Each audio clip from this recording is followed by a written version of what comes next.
so he copped a full shot of her firm, high tits before she flung the scrap of fabric onto the bed. Cherry nipples. Heat flooded his cock.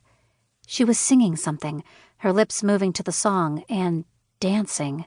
Holy shit. He couldn't hear the words from where he stood in the shadows, just outside her ground-floor bedroom window, but he definitely appreciated the way her body moved. She was a woman in every sense of the word. He didn't need much imagination to picture her moving under him. She had wide eyes, the same color as Animal's piercing blue ones, but that was the end of the resemblance. Damn. She was sexy with her petite nose and lush, soft mouth. Delicate in a ladylike way, unlike the usual club women or hanger-ons. No tattoos marked her pale skin, not even a scar or mole. She was like a long, fresh drink of milk. He bet she'd smell good, too. A thrill of need made his cock rock hard and his balls tight. Shit. He'd recently returned from a 3-month mission with his U.S. Army Ranger Corps, Special Ops team, and hadn't gotten laid in a while. He so did not need the torment of sweet young flesh. When she slid her panties down her thighs, his throat went dry, and the primal urge to fuck grew to the boiling point. She had the sweetest blonde pussy that he would love to plunder with his fingers and tongue. But no, Stacey Martin was strictly off-limits. Not one blonde hair would be harmed in his quest for revenge. Besides which, Animal had told him his half-sister's mom was a New York trust fund socialite. A much different world than Troy came from. A world he had zero interest in having anything to do with, even if it just involved mindless sex, because a woman like that would always want more than just mindless sex. His cock throbbed, which was damned uncomfortable. Then Stacey dropped something and bent down to retrieve it, giving him a perfect view. He swore his balls went blue the precise moment the image of her rounded ass and lovely pussy exploded in his brain. She was so close, he could easily break the window, climb in, and snatch her right now. Fucking A. What was he thinking? He needed to get this job out of the way pronto, or he'd be dreaming about this little trust fund princess and her naked body for the foreseeable future. He'd grab her tonight, which meant he needed to go back to the club and get the SUV, supplies, and extra fuel.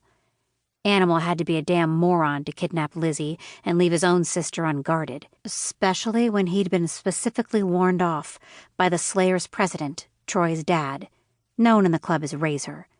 A prospect should know better. Troy narrowed his eyes. He would get his sister back. Then he'd make sure the little shit paid dearly. And Princess Stacey was the key.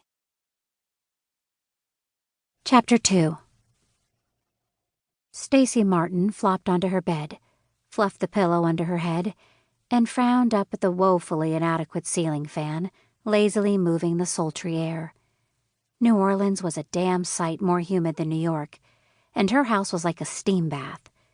Humidity was supposed to be good for the skin, but her asthma didn't like it one bit. She always had her inhaler close by. But heat and asthma Stacey could handle. Her half-brother Brian's crazy-ass behavior, she could not. She and Brian had inherited their late father's ailing auto parts store, and she needed her brother on duty. It was either that or the bank was going to foreclose on their mortgage, and they'd lose everything.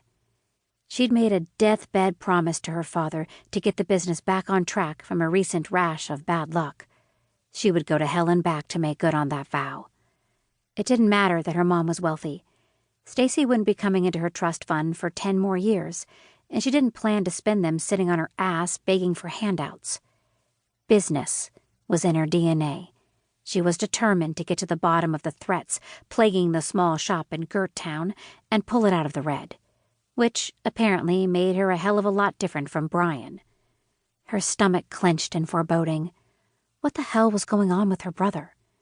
Their dad had passed away a week ago, but instead of taking her through their father's inventory and procedures, as Dad had begged him, Brian had chosen instead to hang out at that drop-kick biker club, where he went by that ridiculous name, Animal, which left Stacey alone to do both their jobs.